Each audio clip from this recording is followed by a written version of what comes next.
Dernier voyage pour le dernier des 28 canons de l'Hermione. Ce matin, il laissait le quai de Tenay-Charente à bord d'une gabarre destination Rochefort. Fondu près d'Angoulême par l'entreprise Safem, il avait quitté la ville le 7 juin dernier. Et depuis, il descendait le fleuve impassible. C'est l'association La Route des Tonneaux et Canons qui assurait ce convoyage un peu spécial, histoire de nous rappeler qu'au grand siècle, les canons étaient fabriqués à Rueil en Charente ou dans le Périgord.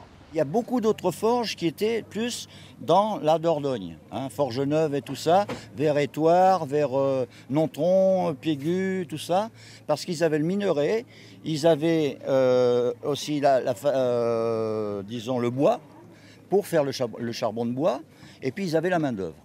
Donc tout ça, ils avaient sur le local et ils fabriquaient leurs canons avec leur forge.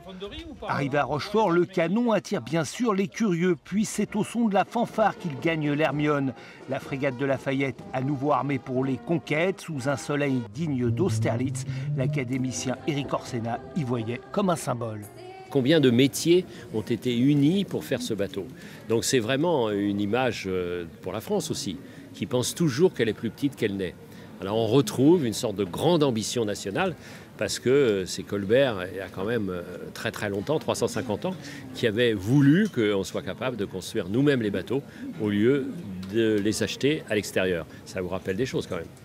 Restait un petit détail, amener le beau bébé de 1650 kilos à bord. Pour corser la manœuvre, on a décidé aujourd'hui de tout faire à la main.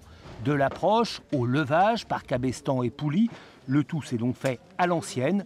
Prochaine étape de l'aventure Hermione, la première navigation, toujours programmée pour le week-end du 6 septembre prochain.